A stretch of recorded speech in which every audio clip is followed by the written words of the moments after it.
여러분, 이제 우리 매일매일 기도들 하시잖아요. 그쵸? 기도하실 때 우리는 대략, 몇 가지 원칙과 순서를 가지고 기도하는데, 제일 먼저, 뭐라고 하나님께 기도하십니까? 하나님을 보통 제일 많이 부르죠. 이 기도가 누구를 향하는 것인지. 여러분들은 기도할 때 하나님을 어떻게 부르고 시작하십니까? 아버지, 네, 또, 안 하세요? 안 부르고 그냥 하세요? 감사합니다. 감사합니다부터 시작하십니까? 네. 하나님은 어떻게 부르고 계세요? 어떤 분은 이렇게 보통 얘기하시죠. 살아계신 하나님, 또 은혜가 충만하신 하나님, 또 아까 권사님 얘기하신 것처럼 아버지 하나님, 또 하나님 아버지, 또 어떤 분은 늘 함께 하시는 하나님, 천지 만물을 지으시고 세상의 역사를 주관하시고 뭐 이런 식으로 그냥 하나님에 대한 장황한 설명을 하시는 분들도 혹간 계시기도 합니다. 어떻게 보면 하나님을 비슷하게도 부르기도 하지만 저마다 하나님을 부르는 호칭, 또 하나님을 표현하는 표현이 전혀 다르게 부르시기도 합니다. 그러면 우리가 하나님을 부르는 호칭이나 이 수식어가 틀릴까요? 제가 하는 것과 여러분이 하는 게 다르기 때문에 둘 중에 한 사람은 맞고 둘 중에 한 사람은 틀릴까요? 그렇지 않지요. 네, 우리는 하나님을 부를 때 내가 경험한 하나님을 고백하게 됩니다. 내가 나를 사랑하시는 것을 느꼈으면 사랑이 많으신 하나님이라고 하나님을 부르고, 내가 하나님의 은혜를 많이 경험한 느낌이 있다면, 그런 고백이 있다고 체험이 있으면 하나님이 은혜롭다고 말하게 되겠죠. 그리고 정말 내 삶의 위기 가운데 나를 도우시고 나와 함께 하신다는 것을 느끼신 분, 경험하신 분들은 나와 함께 하시는 하나님이라 이야기합니다. 어떤 분은 이 모든 것을 다 한 번에 다 고백하시는 분들도 있습니다. 그것은 하나님을 개인적인 상황에 따라서 다르게 경험했기 때문에 하나님을 다르게 부르는 거죠. 그렇다고 한다면 하나님을 각각 사람마다 다르게 경험했다고 한다면 하나님은 어떤 분이시기에 그렇게 우리가 다양하게 경험할 수 있을까요? 바꿔 말하면 그만큼 하나님의 모습은 하나님께서 우리를 만나시는 형태와 경험은 각각 다르다는 것입니다. 저마다 다르고 그만큼 다양하다는 것이고, 그렇기 때문에 이 말의 숨은 뜻은 하나님은 전능하시다라고 우리가 말해 볼 수 있습니다. 그러니까 어떠한 부분과 어떠한 형태로든 우리에게 다 하나님을 고백할 수 있도록 하시는 것이죠. 여러분, 초성 퀴즈 혹시 아세요? 초성 퀴즈 잘 모르시죠? 우리 다음 슬라이드 한번 넘겨봐 주실래요, 목사님? 네. 자, 이게 요즘 이제 초등학생들 사이에서나 사람 사이에서 많이 하는 거죠. 자, 이게 뭘까요? 무슨 말일까요? 자, 힌트를 한번 드릴까요? 우리 매추 감사절 맞습니다. 매추 감사절, 그렇죠? 네, 초성 퀴즈입니다. 그렇죠? 자, 그러면 여러분들 위해서 익숙한 건데 하나만 더 해보겠습니다. 자, 우리 정확히. 손 들고 하셔야 되는데 먼저 말씀해 보셨어요. 정학교회입니다. 정학교회. 자, 제가 이걸 왜 그랬냐면요. 성경에는 하나님을 여호와라고 기록하고 있잖아요. 그런데 히브리어 성경에는요, 욤, 해, 와우, 해 이렇게 해서 이 초성 퀴즈처럼 영어로 YHWH 이렇게 표시되어 있어요. 그러니까 뭐냐면 지금 우리가 방금 읽었던 것처럼 지읒, 히읗, 기읒, 히읗 이렇게 해놓으면 우리는 정학교회라는 것을 아는 사람은 빨리 알아보는데, 이게 다른 사람은 조하 뭐 이렇게 할 수 있잖아요. 그렇죠? 그래서 그 이름이 어떤 것인지, 그 음가가 어떤 것인지 알 수가 없어요. 특별히 히브리어는 특히 더 그렇습니다. 그래서 여기에다가 초성 퀴즈 하듯이 여기에다가 뭐를 얘기했냐면 아도나이라고 하는 주라고 하는 그 주님의 이 음가를 붙여서 여호와로 읽기는 했지만 원래 여호와의 이름이 무슨 소리가 나는지 이스라엘 사람들은 말을 해본 적이 없어요. 원래는. 그런데 그것을 읽어야 하니까 아도나이라고 하는 그 말을 붙여서 여호와 또는 야훼라고도 표현하고 있습니다. 그러니까 읽기는 여호와로 읽었는데 원래 발음이 어땠는지 아무도 아는 사람이 원래는 없다는 거예요. 그래서 유대인들은요, 이 말이 너무나 이 단어가 거룩했기 때문에 하나님 말씀대로 함부로 부르면 안 되기 때문에 모음을 빼놓은 거예요. 그러니까 부를 수가 없죠. 그래서 말을 읽지도 않고 그냥 아도나이라고 읽었습니다.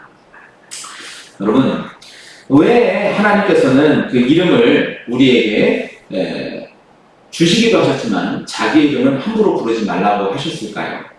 이스라엘 백성들의 사고와 또 세계관 안에는요, 이름이 어떤 의미를 갖고 있는지 우리가 살펴보면 알 수 있습니다. 첫 번째는 이름이라는 것은 불려지는 그 사람, 그 대상을 규정하게 돼요. 정해버립니다. 한정시켜버려요. 그 이름이 설명하는 의미나 역할이나 관계까지도 함께 정의가 됩니다.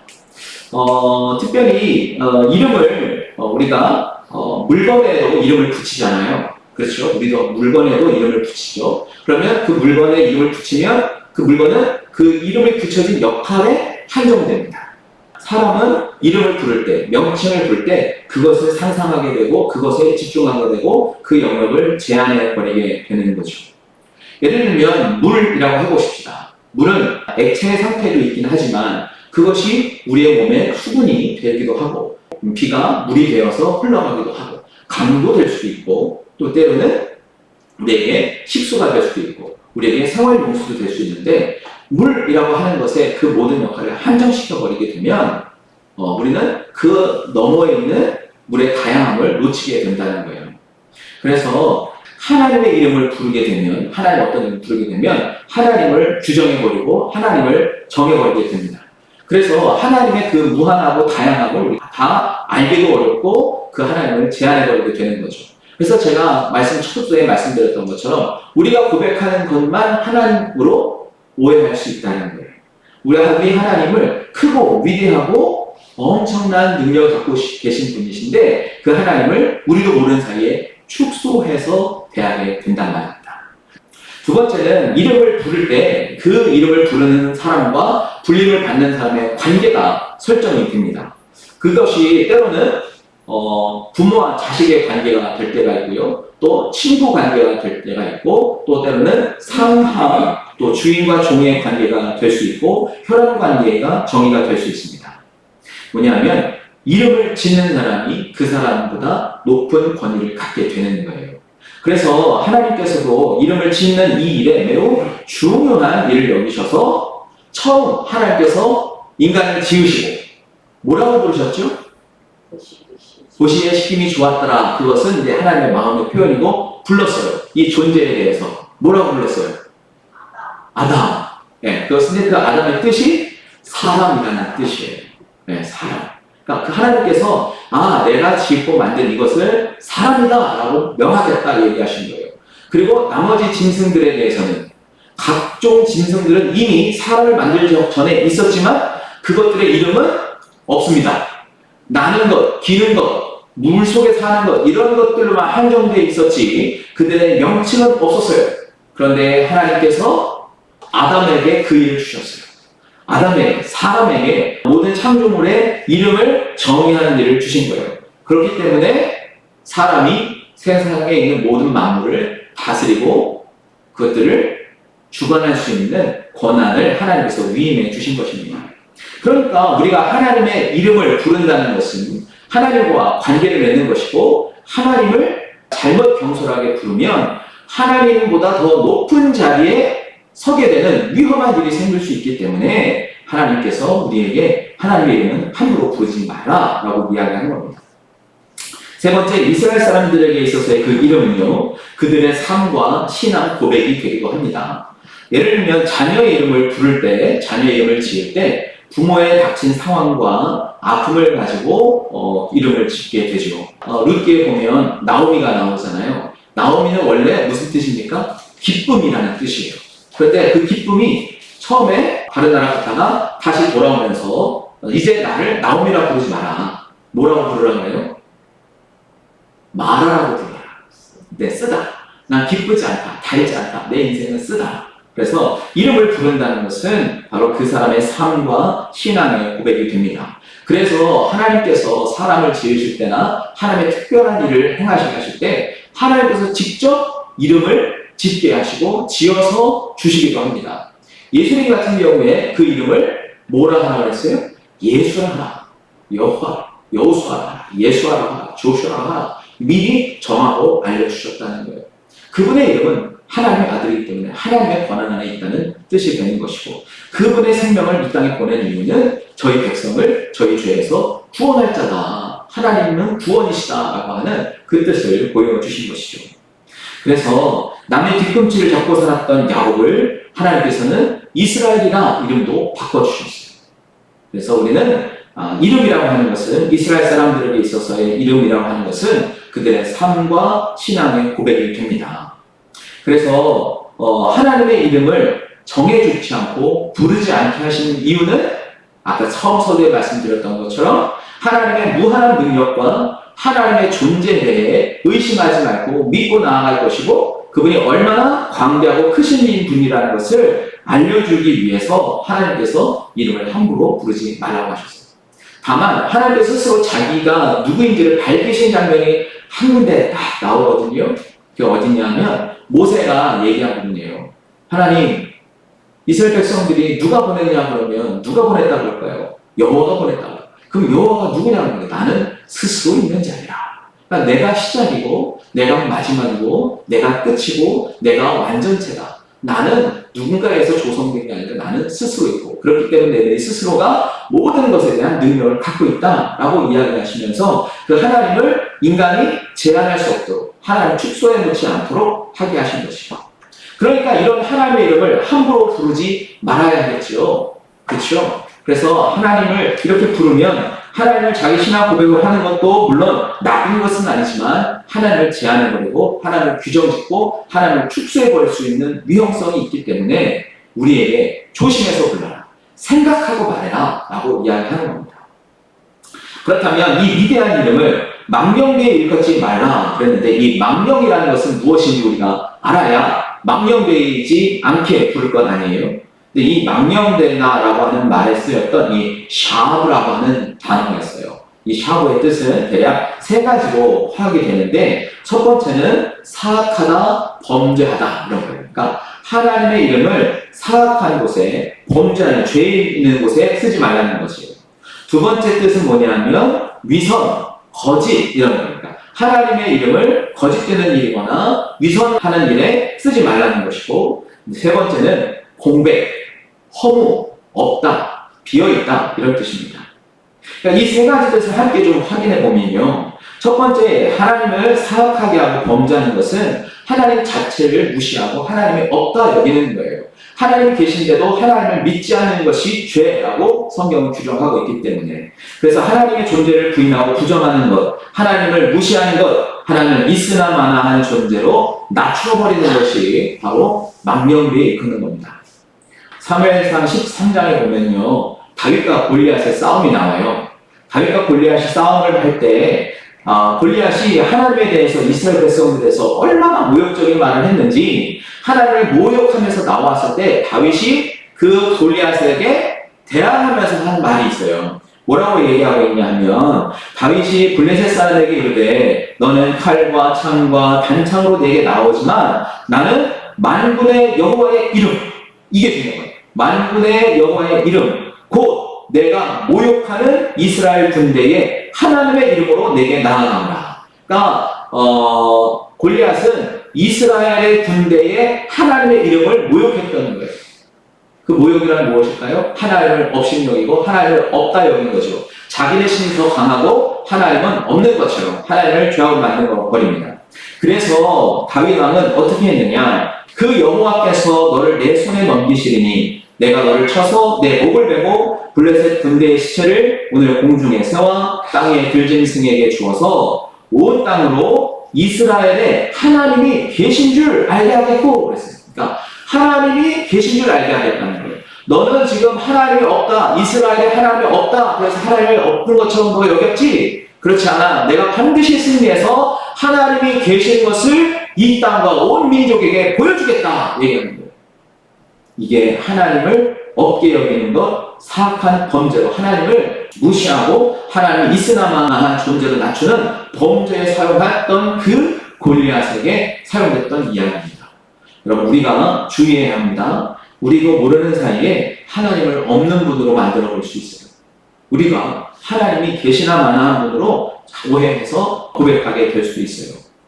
그렇기 때문에 우리는 주의해야 합니다. 하나님을 없는 분이 아니라 하나님을 계신 분으로 우리의 하나님의 이름을 불러야 합니다. 무슨 뜻이냐? 여러분, 하나님을 부를 때 하나님이 진짜 계시다고 믿고 부르라는 거예요. 기도하실 때 처음 시작, 살아계신 하나님이 되었던, 사랑이 많으신 하나님이 되었던, 그냥 허공에 그냥 매하시듯 그냥 소리로 말하는 것이 아니라 지금 내 앞에서 이 이야기를 듣고 계시는 실존하시는 하나님으로 부르고 기도하는 거예요. 그렇지 않으면 우리는 골리앗이 하나님이 없다라고 말했던 이스라엘 백성들을 모욕했던 말처럼 하나님을 모욕하는 행사가 된다는 겁니다. 두 번째는 이제 하나님을 이용해서 자기의 유익을 구하려는 것, 곧 위선과 거짓을 말합니다. 하나님을 이용해 보려는 거예요. 특별히 이런 부분은 하나님의 이름을 이용해서 사사로운 자기의 개인의 이익을 구하려고 사용하는 경우가 많습니다. 예를 들면 맹세 같은 거 하죠. 그렇죠. 내가 이익을 얻어야 되거든요. 내가 뭔가를 얻어야 하거든요. 그러니까 하나님의 이름으로 내가 맹세할 거야. 하나님 이거 보고 계셔 라고 말하지만 실제 하나님과 상관없는 나의 이익이었죠. 그러니까 어렸을 때 그런 경우들을 많이 해요. 엄마 이름으로 맹세를 하기도 하고 엄마를 걸기도 하죠. 그래서 외국인들 보면 흔해 또 안 좋은 말들 중에 엄마에 관련된 거나 하나님의 이름, 가시라든가 지저스라든가 이런 말들을 통해서 하나님의 이름을 격하시키고 무시하는 일로 만들고 그것에 대해 오해를 만들게 하는 일들이 있습니다. 특별히 신앙을 가진 사람들이 주의해야 될 것 중에 하나가 바로 자기의 유익을 구하려고 하나님의 이름을 이용해 먹는 거예요. 주의해야 합니다. 우리도 모르는 사이에 그럴 수 있어요. 내 이익을 위해서 하나님의 이름을 사용해 버릴 수가 있어요. 하나님의 이름은 하나님의 영광을 위해 사용되어야 하죠. 하나님의 이름은 하나님의 영광이 되게 해야 되는데 하나님의 이름을 내 영광으로 바꿔버리거나 내 유익으로 바꿔버리는 일에 하나님의 이름을 사용한다면 그것은 우리가 주의해야 될 것 중에 하나입니다. 또 하나는 하나님의 이름을 허무하게, 없게, 아무 가치 없게 부르는 거예요. 그건 뭐냐면 믿지도 않고 부르는 겁니다. 아까 잠깐 말씀드렸는데, 얘기 좀 했는데, 우리는 주로 뭐 요즘 이제 젊은 친구들이 오 마이 갓 이런 거 많이 하잖아요. 진짜 하나님의 도움을 구하면서 어려운 위기일 때 나의 하나님이라고 부르는 걸까요? 아니요, 그냥 아이고 감탄 거예요. 아이고 잘못됐네 이러는 거예요. 또 우리가 또 가끔 목사님들도 가끔 하다 보면 어떻게 얘기하다가 아무 이유 없이 주여 이렇게 해서 그냥 탄식처럼 뱉어버리는 경우가 있거든요. 이것도 굉장히 주의해야 합니다. 왜냐하면 주님을 부르실 때 계시니까. 그렇죠. 그렇게 해야 되는데 그냥 아무 뜻 없이 감탄사로 말하는 경우가 있어요. 이게 말이 주여라고 얘기하지만 특별히 외국인들 같은 경우에 안 좋은 일이 있거나 또는 깜짝 놀라거나 하는 일일 때도 물론 뭐 안 쓰는 것보다 쓰는 것이 우리의 마음에 편안함을 주기는 하지만 그래도 의미 없이 뱉어버리는 말, 안 좋은 일에 대해서 이야기할 때 지저스라는 말 또 많이 쓰기도 하고 오마이갓 이런 것도 많이 하기도 하죠. 근데 그게 정말 하나님을 부르거나 하나님의 도움을 필요로 하는 시작은 그랬을 수도 있을 것 같아요. 처음 불렀을 때 사람들이 무슨 일이 생겼을 때 하나님 도와주세요 라고 했지만 그것이 어떠한 안 좋은 일이겠거나 또 사람들의 마음을 표현하는 감탄사로 낮추어지게 된 거죠.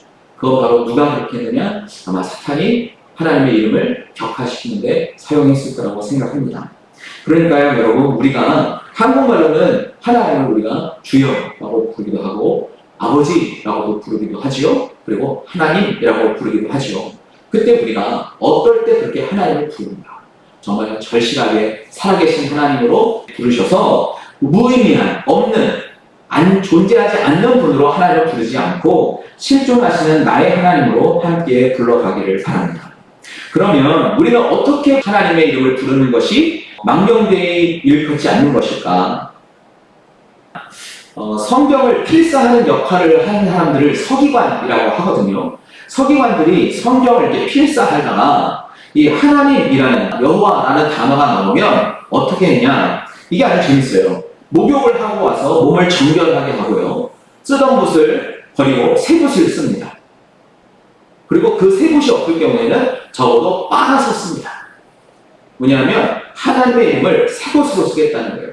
내 마음도 내 삶도 새롭게 만들어서 하나님의 이름을 씁니다. 그리고 그 붓을 다 쓴 다음에 붓이 많을 경우에는 그 하나님의 이름을 썼던 붓을 꺾어버립니다. 왜냐하면 혹시라도 그 하나님의 이름을 썼던 그 붓이 다음 내용에 불경스러운 말을 쓰거나 하나님을 욕하는 데 쓰지 않으려고 그 붓을 꺾어버렸다고 해요. 참 대단하죠?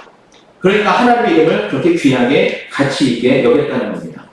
그래서 어떤 분이 이제 구약에 하나님의 말, 여호와라는 말이 몇 번이 나오는가 세어보시는 분들 있잖아요. 그런 분들이 세어보니까 대략 정확하게는 모르겠지만 6,800번 정도 나온답니다. 그러니까 서기관들이 이 전승대로 한다면 성경을 한 번, 구약 성경을 기록할 때 적어도 목욕을 6,800번 이상 하는 거예요.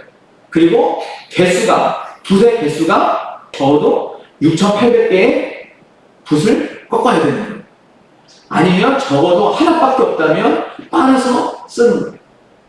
엘로힘이라고 하는 말도 2,500번 정도 나온대요.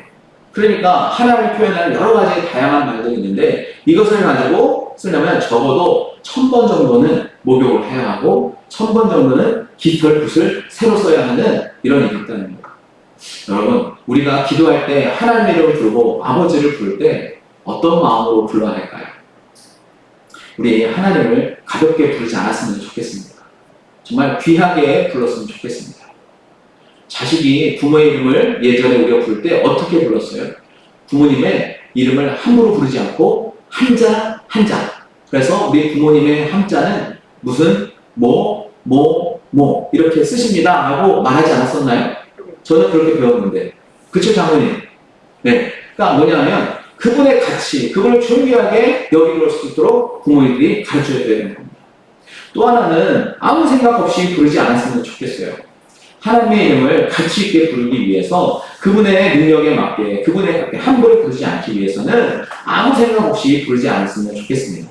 또 거룩한 것을 농담으로 만들지 않았으면 좋겠어요. 성경에 있는 것을 어떤 우리가 즐겁게 말하는 것에 빗대어서 말하지 않았으면 좋겠습니다. 하나님의 거룩함을 속되게 만들지 않았으면 좋겠어요. 그리고 또 하나는 하나님의 이름을 망령되이 부르지 않기 위해서 우리가 하나 노력해야 될 것은 하나님의 격을 낮추지 않았으면 좋겠습니다. 예를 들면 이런 거죠. 우리나라 말은 똑같은 단어인데 대상에 따라서 쓰는 용어가 다릅니다. 예를 들면 밥이라고 하는 것을 생각해 보십시다. 아이들에게 줄 때는 아이들에게 밥을 주죠. 근데 아이들이 부모님에게 말할 때는 아버지 밥 드세요 라고 이야기합니까? 아니요. 진지 드세요 라고 이야기하죠. 그런데 우리가 왕에게는요. 진지 드세요 이야기합니까? 왕에게 내놓는 상은 수라 라고 이야기합니다. 그렇죠. 그래서 대상이 누구냐에 따라 용어가 다른 거예요. 왕의 밥상을 수라라고 쓰고 어른의 밥상을 진지라고 쓰고 어린아이들의 밥상을 일반적인 밥상이라고 쓰듯 우리는 하나님의 격에 맞는 용어와 단어를 사용해야 하면 좋겠습니다. 그래서 우리가 일상적으로 쓰는 말에 붙여서 쓰거나 욕으로 쓰는 일에 쓰거나 아니면 함축적으로 붙여서 짧게 하는 말을 쓰지 않았으면 좋겠습니다. 때로는 이런 경우가 있죠. 우리가 사람들 만날 때 특히 정치인들이거나 이런 사람들 이야기할 때 여러분 우리 조심해야 됩니다. 예를 들면 이제 우리 윤석열 대통령을 말하면서 사람들이 윤석열이가 뭐 이렇게 이야기하고 그렇죠? 또 어떤 국회의원의 이름을 들면서 누구누구가 말이죠 이렇게 이야기하죠. 그런데 막상 그 사람하고 만나면 어떻게 합니까? 아이고 대통령님, 아이고 국회의원님 이렇게 하잖아요. 남의 이름을 빌어서 그렇게 격하해서 만드는 것은 그 사람에 대한 신뢰 아니겠습니까? 적어도 그 사람의 대우는 해줘야 되지 않겠습니까? 하나님을 우리가 그렇게 부르는 경우가 있단 말이에요. 저는 집회를 굉장히 좋아하시는 목사분이 한 분 계세요. 근데 그분이 광화문에서 집회를 하다가 어느 날인 거죠. 하나님 나한테 죽어! 이랬다. 세상에. 그래서 저는 그분이 하시는 행동과 또 그 집회하는 거에 대해서 반대는 하지 않습니다. 옳은 일들도 있고 바르게 말하는 게 있으나 그러나 하나님에 대해서 그렇게 표현하는 것은 잘못 표현했다라고 저는 생각합니다. 여러분, 어떻게 우리가 하나님한테 너 죽어 이렇게 이해할 수 있겠어요? 그럴 수는 없잖아요. 그렇지 않겠습니까? 그러니까 그분의 격에 맞는 용어 선택을 우리가 해야 하겠습니다. 하나님께 어울리는 용어를 사용해 주시기 바랍니다. 그것이 하나님을 망령되이 이끌지 않는 거예요. 또 하나 이제 마지막으로는 하나님의 이름을 더욱 소중하게 여겼으면 좋겠습니다. 소중하게. 막 부르지 않았으면 좋겠습니다. 우리가 성경에서 말하는 것처럼 그 이름 안에는 그 뜻이 포함되어 있고 그분의 인생이 담겨져 있는데 하나님을 우리가 함부로 부르지 않았으면 좋겠습니다. 또 하나님의 이름을 소중하게 여기려면 헛된 맹세를 하지 않아야 하겠습니다. 그리고 아까 말씀드린 것처럼 거짓말을 하는데 하나님의 이름을 사용하지 않고 내 사리 사욕을 위해서 하나님의 이름을 초대하지 않았으면 좋겠습니다. 무엇보다도 하나님의 영광을 위해 내가 사용이 돼야지 내 영광과 내 만족과 내 무엇은 소욕을 위하여 하나님의 이름이 사용되는 일은 하지 않았으면 합니다. 그리고 무엇보다도 선한 일을 하는 곳에 하나님의 이름이 나타나도록 해주시기 바랍니다. 악한 일에 하나님의 이름이 사용되지 않도록 교회 이름이 들먹이지 아니하도록 우리가 노력해야 하겠습니다. 그래서 마태복음에서 예수님께서 말씀하셨어요. 너희는 세상의 빛인데 산위에 있는 동네가 숨겨지지 못할 것이고 사람이 등불을 켜서 말 안에 두지 않고 등경 위에 두는데 이것은 모든 사람에게 그 빛이 비춰지기 마련이기 때문이다. 그러니까 너희의 빛이 사람에게 비치게 해야 되는데 어떻게 비추게 하느냐? 너희의 착한 행실을 보고 하늘에 계신 너희 아버지 하나님께 영광을 돌리게 하라. 우리의 삶을 기반으로 한 하나님의 이름이 드러나야 한다는 거죠. 이름 안에는 그 사람의 인생이 담겨있기 때문입니다. 하나님의 이름에는 우리의 삶이 투영되게 되어 있어요. 우리를 보고 사람들이 하나님의 이름을 알아챕니다. 우리가 하나님의 형상이듯 우리의 삶이 하나님의 이름값 하는 사람 되었으면 좋겠습니다. 생각을 해보면 우리는 하나님을 너무 함부로 불렀던 경험들이 있습니다.